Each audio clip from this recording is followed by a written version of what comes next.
This is Swarfcast. I'm Noah Graff. I am very honored to be with Tim Drinkwater, owner of Accurate Machine Products in Janesville, Wisconsin. Welcome to the show, Tim. Hey, Noah. Nice to be here. It is wonderful to be here. I met Tim formally at IMTS, and we had a great conversation, and I thought he needs to be on the show. So here we are, only a week and a half after. And first, I want you to just tell me, very briefly about your company, just to give people a little bit of context. Sure.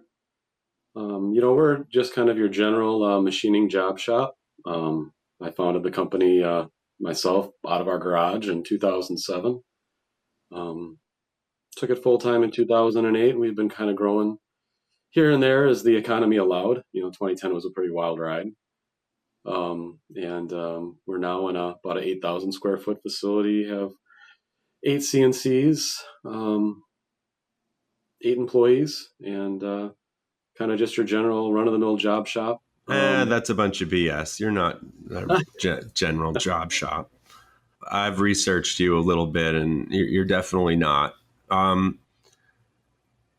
Tell me, so you started in 2007. How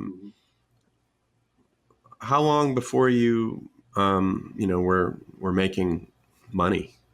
I mean, it took till after the Great Recession, to be honest. I kind of did you feel like, oh crap, why did I start now? Oh, absolutely. I had the great idea that I had timed the market, right? And what has happened to everyone that tries to time the market? You're either lucky or you aren't. Yeah, right. And I was the not lucky part. And then manufacturing continued to collapse for a couple of years. My dream had actually was to be a Swiss screw machine shop. That's what I wanted to be. That's what I originally learned in. Yeah.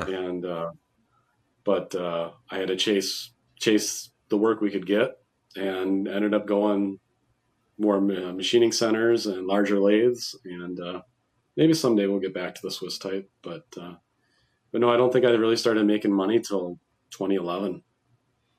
It was 3-4 years of grinding. Honestly, it's still a grind, but feels a little different. Mm-hmm. Well, okay. Now I just give me the 5-minute bio. How did you get into machining? Where did were you into this when you were really young, or? Sure. So I was more or less a computer geek coming up through high school, and I say that affectionately. Mm-hmm. This is back in the dial-up modem days. You're like my age, right? You're mid-40s. Yeah.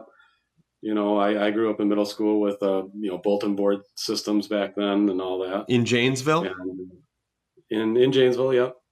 So Okay. I've been in Janesville my whole life. Kind of a smallish town in Wisconsin. Yep, just across the state line from Rockford, Illinois. Really. Okay. 20 minutes. So you were a computer nerd in junior high and high school. Yep. Took off to college, bombed out pretty hard my first semester, and was having a conversation with a good neighbor of ours, an older gentleman. Why did you bomb out? Drinking too much? Man, no. Homesick? Didn't like the classes? I think I just wasn't motivated.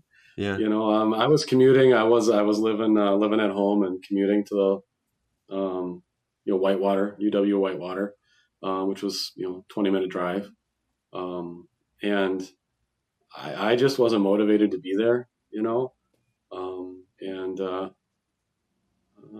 just didn't take it serious, to be honest. Just a typical 18-year-old kid kind of attitude, I suppose. Okay. My neighbor, who had a friend who owned a machine shop, kind of put us in connection. and they had a Tsugami SX20, I believe it was, Mark Hmm. III. Um, and they didn't have anyone to run it for staffing changing reasons. This is what, And around 1999, 2000. yeah, 99, yep, yep. And I was good with computers, and so they thought they'd have me give it a try. It was the only G code machine in the shop. The rest were conversational, and um, I was naive enough to not know better. To a six-axis dual path Swiss type, but loved it. Loved it. Took to it. Um, What did you love about being a machinist?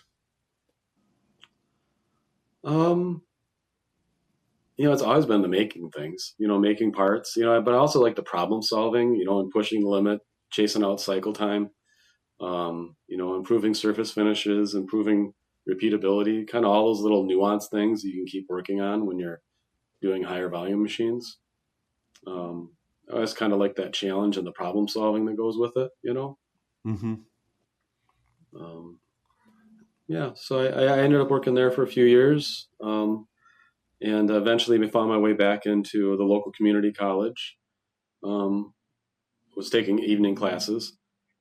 Again, didn't take it all that seriously until eventually I met the woman that was going to become my wife eventually. And then all of a sudden, for some reason, I don't know, I started taking it seriously.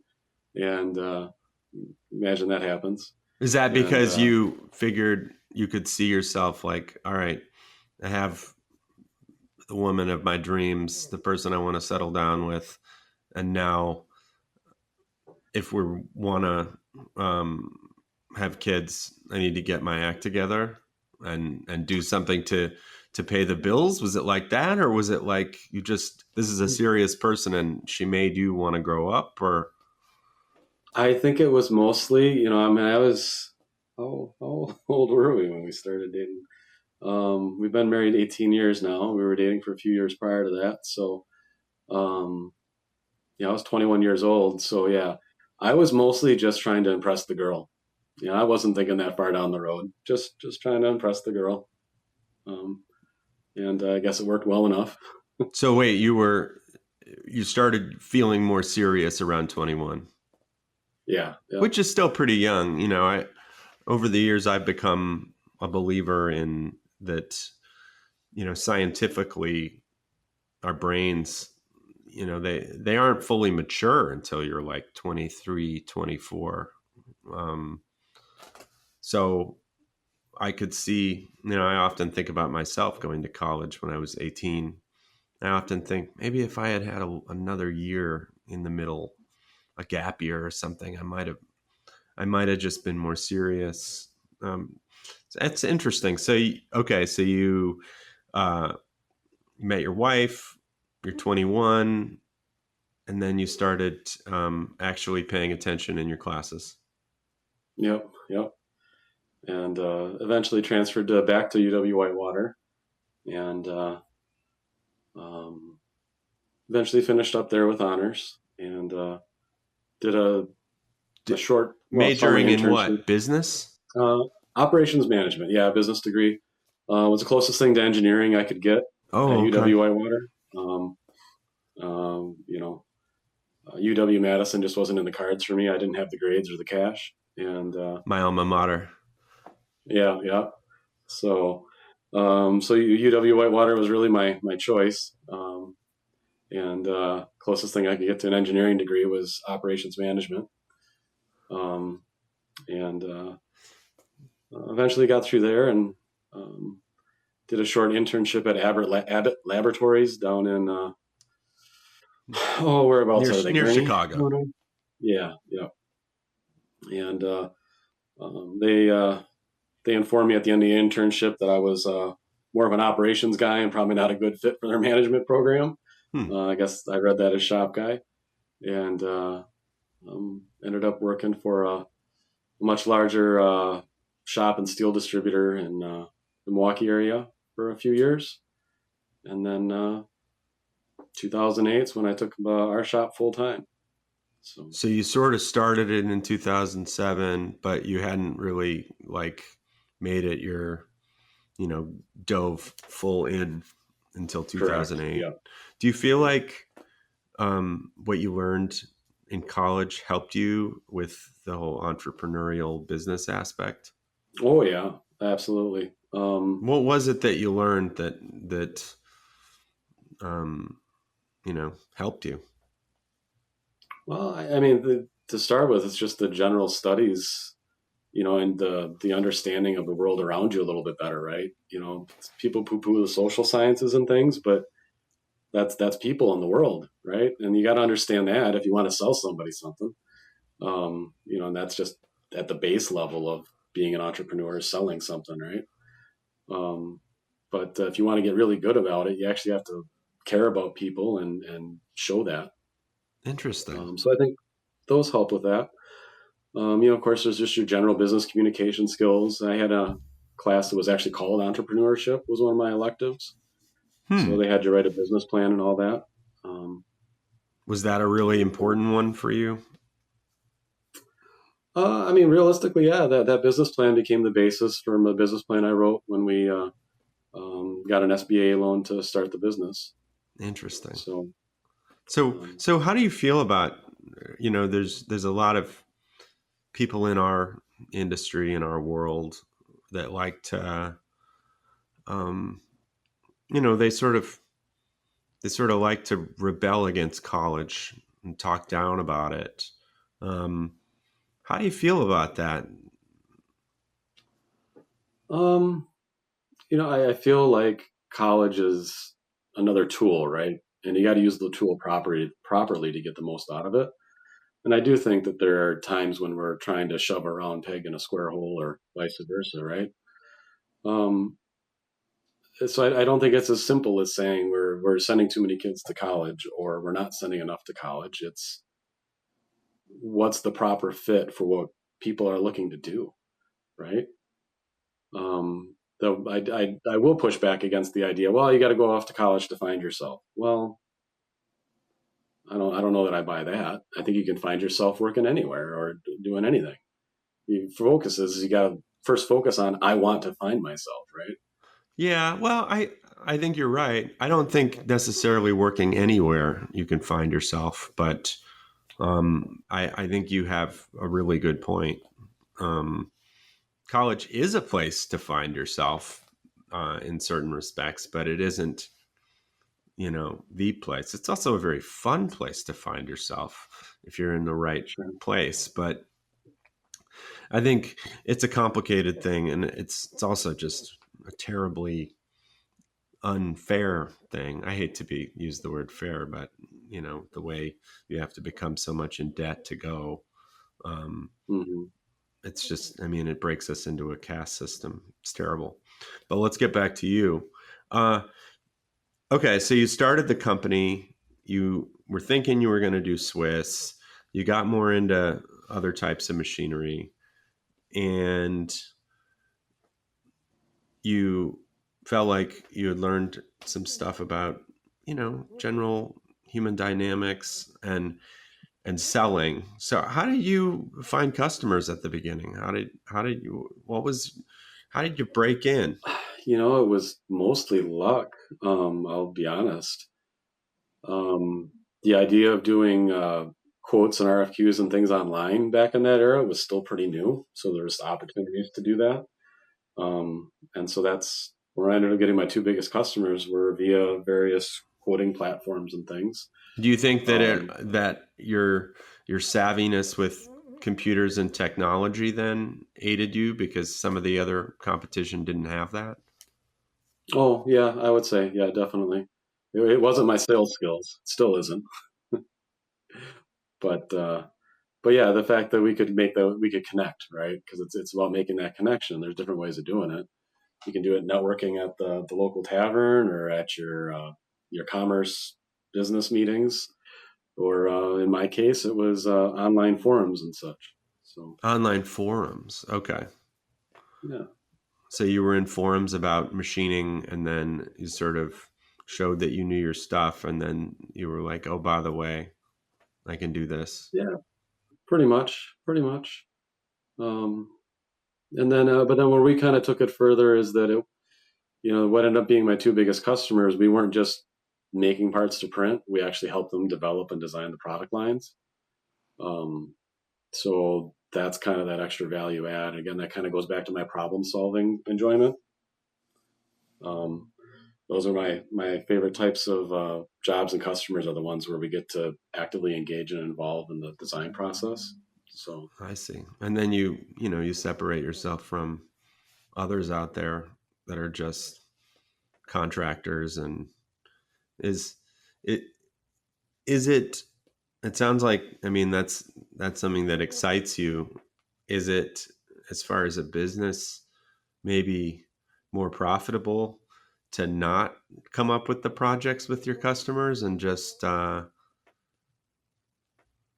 I mean, you have to do something that keeps you interested, and no, I think you could be really right about that. I think sometimes my problem solving and troubleshooting maybe gets me in trouble. I mean, every shop owner's done this at one point or another. They take the job that, well, we'll figure it out. We'll figure out how to do it. mm-hmm. And maybe usually they do, but then usually they look at the numbers and go, well, that didn't work well for me because it didn't make any money in the end.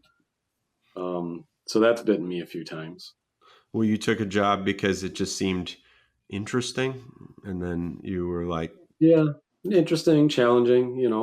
Sometimes when you're hungry for growth or you're low on work, you take a job that isn't the best fit for your capabilities and equipment, but you know, um, you take a chance on it, and sometimes it works out, sometimes it doesn't, yeah. and But if you don't do that, you are not going to stretch yourself, and you just may not be interested in what you're doing.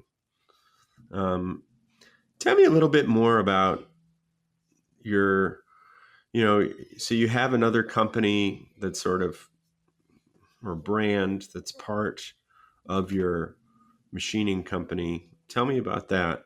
It's called like Mount Parts. yeah, U.S. mount parts. It's kind of a product line we've been developing.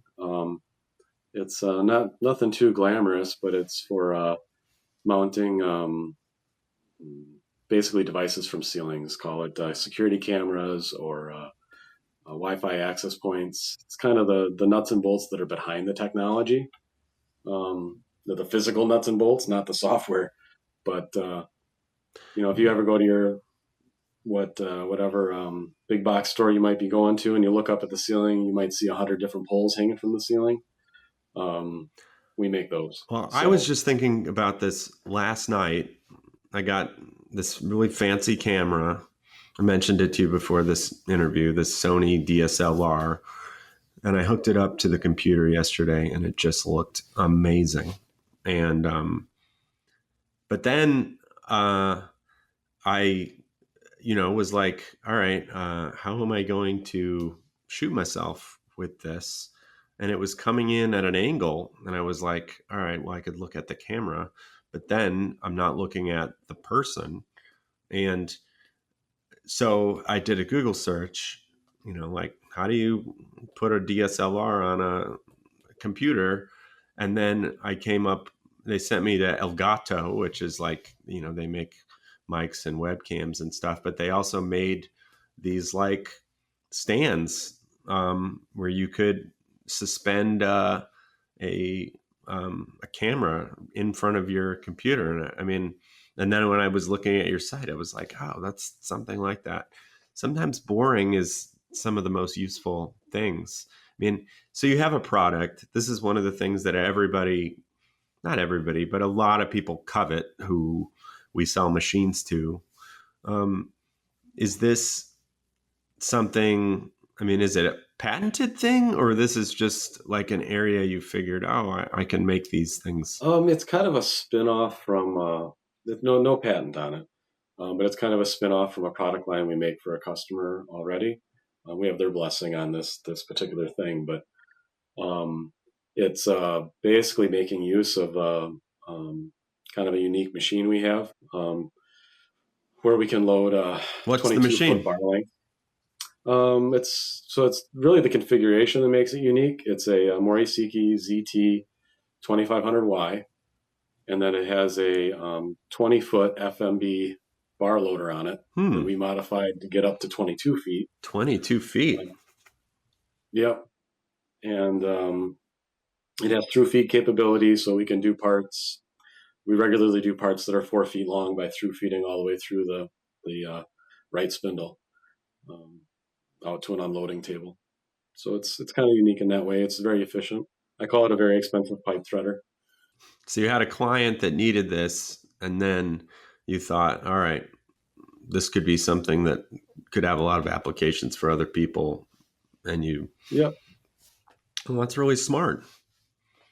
Um, leverage that and try and build it. We'll see what it does. It's very new to us, that whole brand. So how else do you differentiate yourself from other job shops? Because there's a zillion job shops that run milling machines and machining centers. And like a lot of people are going to say it's the customer service, but we do take it pretty seriously. mm-hmm. I know I think there's less of it now, but there was an era where you'd have to chase a machine shop for a week to get you a quote. We try to turn our quotes around in 24 hours. Um, and Do you use a special um, system like paperless or? no, so I'm still doing most of those calculations manually. We are looking at kind of some options there, but we use an ERP system called Odoo, and so we're actually trying to look at some customization to integrate into that directly. Okay. Um, so it'll help with the kind of the costing feedback loop to understand if you actually bet right or not on that job when you quoted it. Interesting. Okay. So you're saying you've gotten an interesting reputation. You've got this product. Things lead to things. You got some good relationships, and that pretty much sets you apart. Yeah, I mean, as it does, people know us also as being very helpful on the design for manufacturing front. Again, helping them revise designs to reduce their costs or improve lead times, Mm-hmm. kind of things of that nature, which a lot of shops do, but um, we like doing it. It tends to um, produce loyalty, between both parties, and um, maybe it doesn't impact price at the end of the day because you still got to be competitive, but um, usually at least gets you the second look. And what parts are you making for what industries? Well, we do everything from high-end photography equipment mounts to television mounts to industrial blocks and widgets and brackets that go into machines I don't even know about. So Um, you're doing a lot of assembly as well, then. not a whole lot of assembly. No, we do some very very minor assembly for a couple of customers where we actually finish package the parts. Oh, okay. So that particular customer is an e-commerce business, and so we finish package them so they're shipping ready. Okay. Um, let's shift a little bit. One of the things when we spoke that I found really interesting was when you talked about coaching with your company. I've got some coaches myself, um, and I'm a big believer in it for accountability and just giving yourself a plan. And I've interviewed various coaches for the show, business coaches, and usually they focus on the owner or the management team. And you do the coaching, but what I really found interesting was that you have everybody in your shop do the coaching, which I mean, you only have 8 people, but um, there's nobody that gets left out. Explain how you came across the coach, what inspired this, and what your philosophy is behind it. Sure. So the inspiration actually came from there's a nonprofit group called score.org, and they're primarily work with business owners and small businesses, entrepreneurs. And I've been working with them for a couple of years now. A great organization. They assign me some great mentors. And if you're in the small business world, I definitely think you should look it up. What's it called again? And score.org. Okay. Just SCORE. Um, and after working with them for about a year or so, I kind of started to realize the value we were getting, like just having somebody to talk to, and again have that accountability. So that's when we decided to research what options we might be able to present to our team at large, to all staff. And we interviewed a couple of different coaches. It's kind of a weird thing.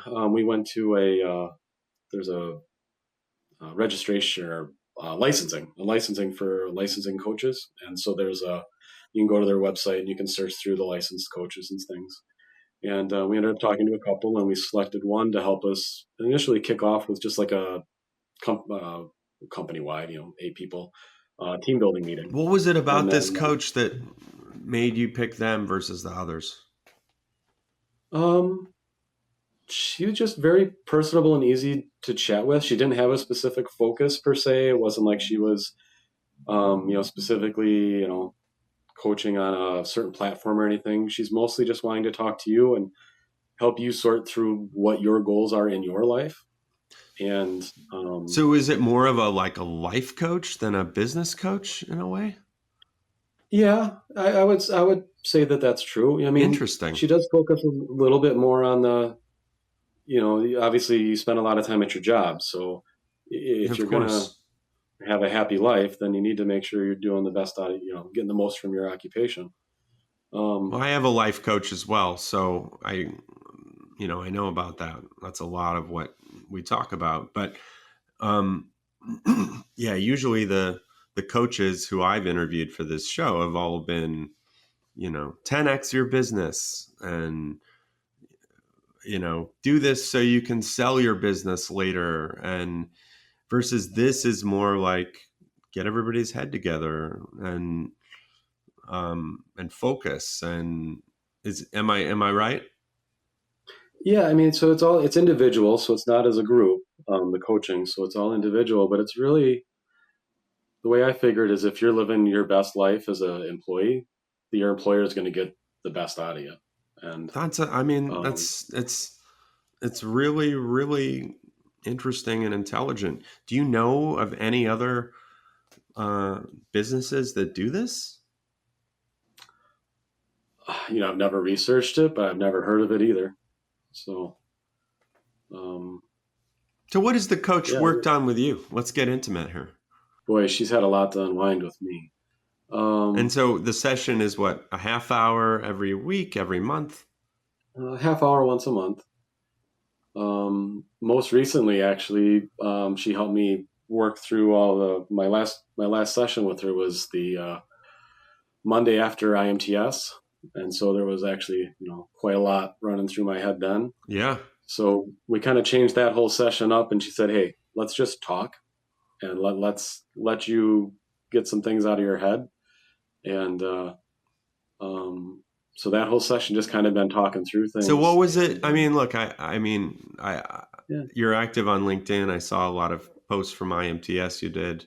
Um, what was it about IMTS that you wanted to share with her and that you wanted to process? Well, it was the whole thing, but of course, the biggest event for me and my company was the extraordinarily generous campaign that Kennametal and DN Solutions did with the giveaway for that SVM 4100 machining center. Why are you so like casual about it? It's you won a sweepstake for a huge machine. How much would this machine have cost new?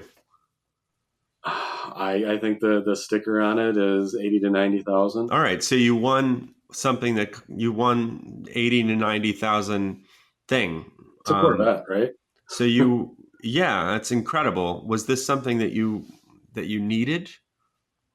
Oh yeah, I mean it's going right into our shop, And and what does it's it a do? beautiful fit. It's a 3-axis machining center, so it's actually replacing the first machining center I ever bought that's still hanging around. It's basically just going to let us do all the things we do better, faster, and more efficiently. Okay, so you got this, and you Hmm. were processing that. What else did you tell your coach? Or if it's too intimate, you don't have to share it with me. No, it was so. There's the combination of that going on. There's You these told her about the craftsmen. conversation with me, obviously. You were like, Yes. "Ugh, I met this guy. I've been following his blog and his podcast for a while. It just blew my mind." You know, Yeah. yeah, okay, so you, So it was that was part of my goal with IMTS this year was to make some connections into the various networks of influencers and things and podcasts, and just surround myself with more than the machines, but also the people yeah. at the show. And that was a tremendous success too. I mean, we went to that. We ran into each other again at that concert. What was that, Thursday Yes. night? That was so fun. Yes, it was. Yes, it was. That was a lot of fun. So there's that. There was the connections that were made there. That was running through my head quite a bit in my conversation with her. The new machine, the Craftsman with Character program that I'm involved with, What's and that? that's a program by um, a machine. Well, kind of another machine shop owner. They specialize in gear making. Dave Haytag is his name, and he spun up this nonprofit called Craftsman with Character to help get kids more into the trades, but do it in a different way than you would ever imagine. You know, they do a lot of job shadowing, but then they spend one day a week in a classroom where we talk about topics like happiness and fulfillment, and what those could mean to you now versus what they could mean to you in the future.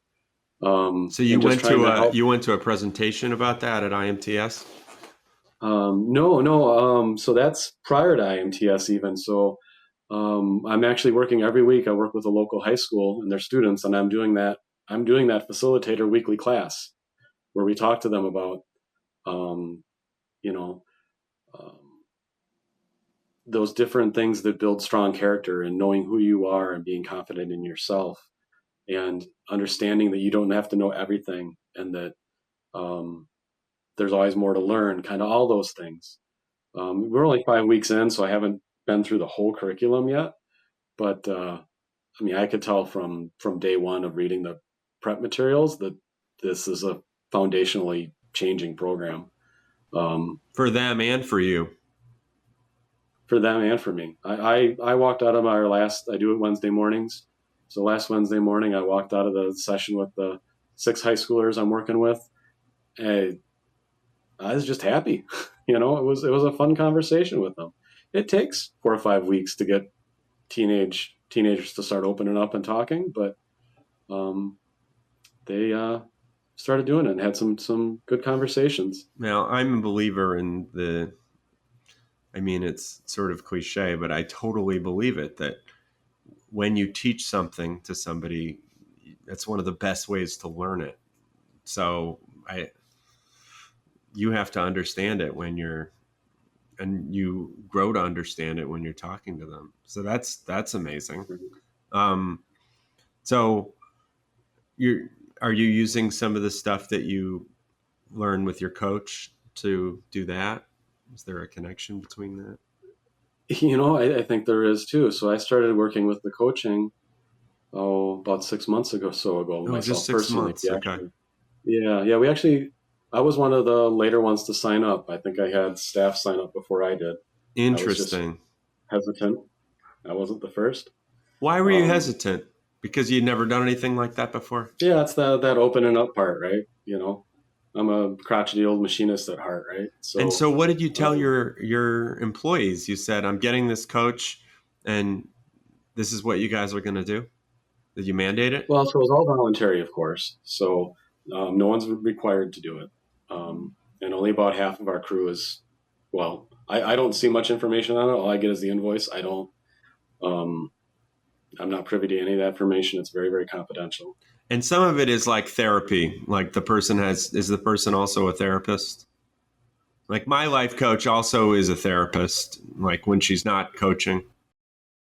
Not, I don't think clinically she's a therapist. No, I imagine there's a little bit of overlap. Well, it sounds like When you're it. It talking. sounds like it's getting your head together, but with, actionable things to do. Okay, so 4 out of the 8 do it.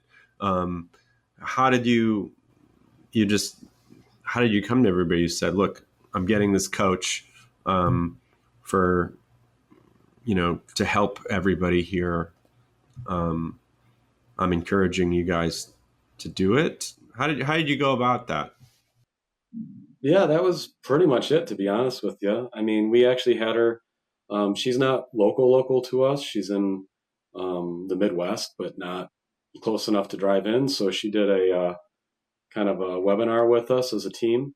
And that's kind of how we did the introduction. We did some Do you do all the icebreaking stuff. sessions on Zoom though? She actually prefers telephone, no video. Oh, really? Um, Interesting. yeah.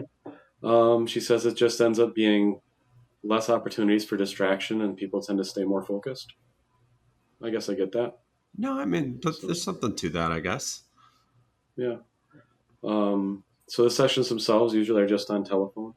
Um, and um, yeah, and not everyone, a couple of people signed up right away, then a couple more did. They get kind of word of mouth that it's not painful. It's not as scary as it seems, and the first session you do is non-committal. It's just a learning session to see if Right. They it's a good fit for you. right. Well, like when I went to my life coach, well, I met her on this like networking thing, and then I didn't call her for a year. And then I was like, God, I need a life coach. Who do I know? And I thought back, and I emailed her, and she said, Noah, we need to have a long conversation. And then after that, it was like, all right, you're a good fit, et cetera. It's probably kind of like that, right? You had to like debrief her about what was going on with you. And Mm-hmm. Mm-hmm. And you also kind of a little bit of it also is you have to prove that you're willing to be coached, right? So, um, the coach has the opportunity to fire you just as much as you can fire them. right. Did you sign a contract? After the first session, yep, you signed a kind of a contract, yep, that you're going to take it serious. Basically, it's not, there's no financial penalties or anything like that, but uh, at least for our employees, if they miss a session, then I still have to pay for it, but that hasn't been an issue Right. for And it us. costs some money, but you calculate it as it's a really important, good investment. Mm-hmm. Do you, Yeah, absolutely. It's investing in your staff and your people. do you feel like the people are happier, more productive? It's difficult to decipher. I'd say it's probably a little bit difficult to decipher, but I've gotten positive feedback saying that they find it helpful. So And you find it um, helpful. I do. Yep, yep. I find it helpful. Um, and just working on little things, Um, she's given me tips and tricks. She got me reading, yeah, The Coaching Habit. That's a book that I started reading a few months back, which actually came in really helpful then when I'm working with the students at the high school, What's which I the do. coaching habit about? I need to check it out. The Coaching Habit. It's What's the full title? say less, ask more, and change the way you lead forever. Sounds It's a good. little hard to do. Yeah, it's a little hard to do in our small shop, because it's more larger corporate entities where there's hierarchy and those things. Yeah. But it's the little tidbits about listening more, you know, the stuff that we all hear a lot everywhere, but it reinforces it again and gives you little tips on how to, get more information from people to dig down deeper and to see what's really bothering them type of stuff. Um, and also, working to help them incentivize themselves rather than you incentivizing them. So, Yeah. I mean, you hear, a lot of what we talk about in the show is company culture. Um, I mean, do you look at things holistically like that and go, we're going to work on our company culture, or is this more your way of working on your company culture by getting everybody's head together? this is my way of doing it, I suppose. Mm-hmm. It has to start with me. And even though I wasn't the first to get It's into really coaching, interesting that um, you weren't the first. I would have thought you would have to like own it and go, I'm doing this, guys. Like I, that's really interesting. I would have thought you would have had to to demonstrate it. Now, do you work with your wife? Yes. Okay. Yep. Does she do the coaching too? I don't know. Like I said, we keep it all really confidential. What? Yeah. Oh, so So you don't even know which employees are using it? unless they voluntarily told me, no, You don't even tell you don't even know if your wife is doing it? no, she could be doing it. I don't know. It'll be up Really? to her to tell me. That's how confidential our coach insists it must be when she's working with a whole company or whole team like that. Wow. That's how confidential your marriage is. Interesting. Well, Oh, well, in some respects, sure, but most things we share. yeah, no, that's interesting because, I've done therapy and coaching and my wife has, and it's always just been something that, um, yeah, we were just like, if you had to be comfortable to tell one another you're doing it, but that's just really interesting. Um, so you know what my follow-up question is going to be, I'm sure now. What's it like working with your wife? What's her role? Um, she handles a lot of the administrative stuff, I guess I would say. Um, she also tries to keep me organized, which isn't to downplay anything she does. She takes care of all the accounting, um, payroll, all those types of things. So, um, but very much involved in the strategic planning of the company as well. We try to get together weekly and review what's happened in the last week, projects we're working on, what's moved, what hasn't.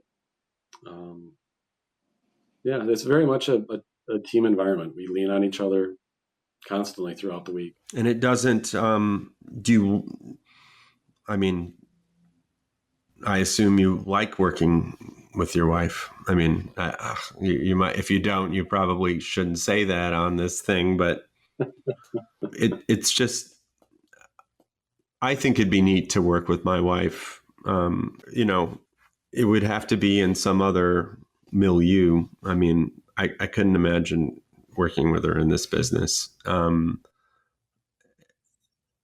My grandfather, um, who started the company 80 years ago, he created a no wives rule. Um, that rule later was broken by somebody, and it wasn't, and it demonstrated that that rule shouldn't have been broken. Uh, but but but you're the founder of the company, so and she was in it with you from the beginning, so it's a little different. Hmm. Yeah, she did work full time for a different full time job till I believe it was 2018 is when she came and worked full time with the business. I So, just think I didn't you know I just think my wife is so great, so it would be nice to be with her more time. But do you think mhm. that is there a lot of challenges to it too? Because then it's hard to have boundaries between work and at Oh, home and absolutely, absolutely. I mean, I could lie and say it's all sunshine and rainbows, but no, we have our conversations, which are difficult that we work our way through. And then, but then, yeah, when you get home, sometimes it's hard to drop the conversations. You're getting you just don't talk about coaching.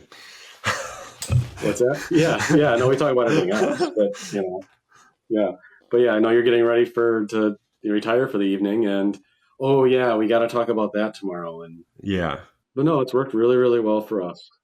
that's awesome. So, Another thing that I've really noticed about you, you are very involved on LinkedIn, and it seems like this kind of goes along with your the way you prioritize networking and uh, how it creates serendipity um, for you. And how how has LinkedIn been something? How has it helped you?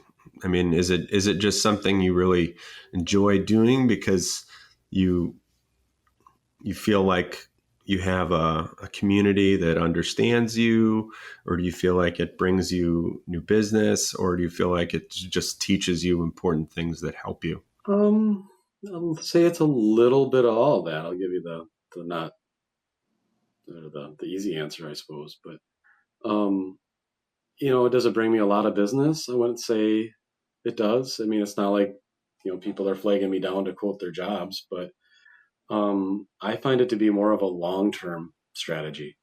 You're developing those networks. You're keeping out there. You're sharing your story of who you are and your business is. I think in my case, I'm using it as a small business, right? Where you're actually talking and interacting with the ownership. Um, and so I kind of use it just to put myself out there and share who we are, what our business is, and kind of my personality. And yeah, we've definitely gotten some work through it via that we probably wouldn't have had access to before. But I think, again, like I said, I think it's a long-term strategy so that when um, big events and things happen, you're able to um, take more full advantage of those. Yeah. So, What do you, I mean, you post a lot on there. Do you like seek people out to just have private conversations? Um, a little bit, but I don't do the sales ad like you'll see. You'll see someone connection request you, and then 3 seconds later you get their spiel, right? I don't do any of that. Not a fan of that. I don't think that really works. No, I don't think it does either. I think it's more irritating to the person you're sending it to than anything. But I do try to, most people, I don't always stay current on it, but I try to say a quick hello to everyone I connect with. I usually take some time once a week and just kind of send out a message. And I legitimately just have conversations with people that are interested. Do you say, hey, I let's don't, get on a call to just talk about whatever? no, no, I usually just say, thanks for connecting and hope you're having a good day and hope the rest of your week goes well. Something like that. And sometimes people reply, sometimes they don't. Sometimes they lead into conversations and they ask you to quote a part. But I legitimately am doing it to just be friendly. Wisconsin nice, I guess. Wisconsin, nice. Um, After all you've learned as an entrepreneur, if you could go back in time, would you do anything different? Or do you just see your whole saga as this is what happened for a reason and I wouldn't do anything different? What might you tell Well, I'm yourself sure as there's some. as back in 2007? Boy, what would I tell myself? Um,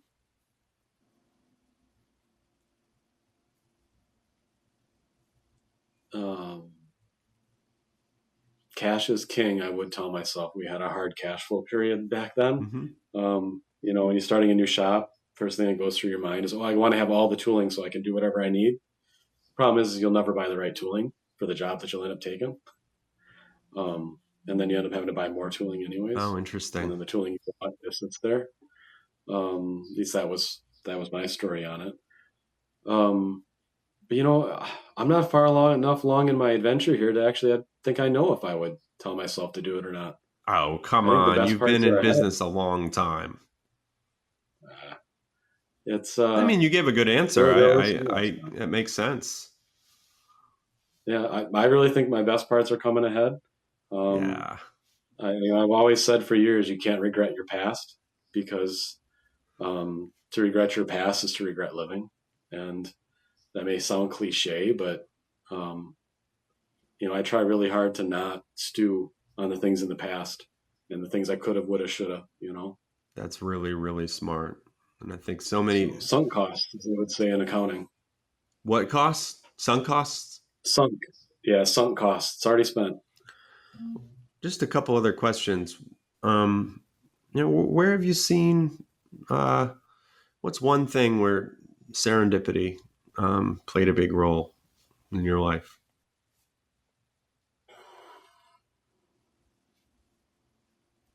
I feel like I'm living in the middle of it kind of right now, to be honest with That's you. amazing.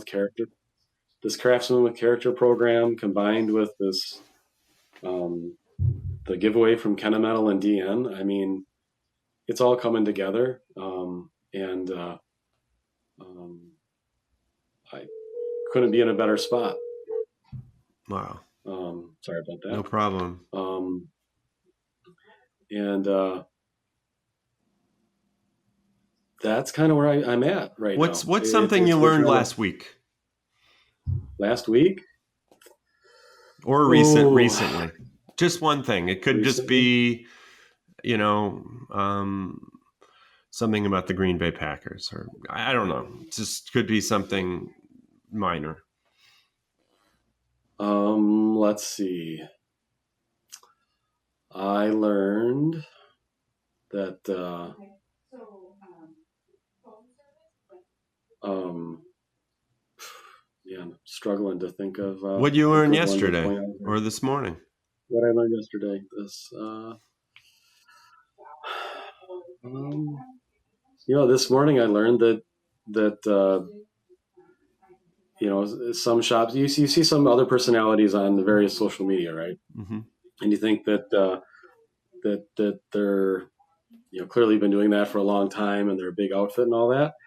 And then I learned that's a very guy that's very successful, but wasn't much different than me a few years back, right? Yeah, And so that was very interesting to learn. and I know it's so interesting when you learn that kind of stuff. Hmm. Uh, just a couple other questions. What is, when you think of the word happiness, you know, what's one or two sentences that makes you think of? Oh, I guess for me, when I think of happiness, I think of my children. I mean, that's Yeah. an easy answer, right? But it's true. Some of my happiest moments in my life these days revolve around them. But then also was working with the high schoolers with Craftsman with Character. I mean, um, that gives me great happiness. I kind of have that servant attitude, I guess, where I'm always striving to help and work with other people. And when you can see that blossom, that's happiness. Wow. Awesome. Do you have anything else you'd like to say to the people of the world? Um, I mean, there's a lot of things, right? But I would say the big thing is just you know do what you can to find the things that make you happy in life, because you'll be better at everything else if you do. You can't just throw caution, throw everything out the window and just pursue everything, and let all of your other obligations fall to the side. But when you're a better you, everyone around you becomes a better them. Wow. Well, that that'll be a quote that I write down later. So Yeah, that kind of worked, didn't it?